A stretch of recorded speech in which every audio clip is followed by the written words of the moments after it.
How to delete all Instagram posts at once. In today's video, I'll show you step by step on how to delete all your Instagram posts. So after you open up your Instagram app like this now, tap on your profile at the bottom right side. After you open your profile like this now, tap on this menu at the top right side. After you open your menu, scroll to down and go to this your activity. After you open your activity, now scroll to down and tap on this post. As you can see now here, it says post. So after you open this post, as you can see here, you can be able to see all your Instagram posts. So if you want to delete all your Instagram posts, all you have to do now, tap on this. As you can see now, select at the top.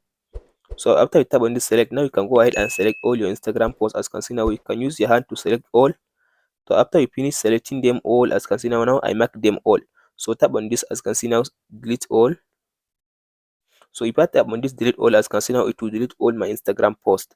But if you don't want to delete them, but you want to just hide them in your Instagram, just tap on this archive button. If you tap on this archive button, it will hide the Instagram post from your profile.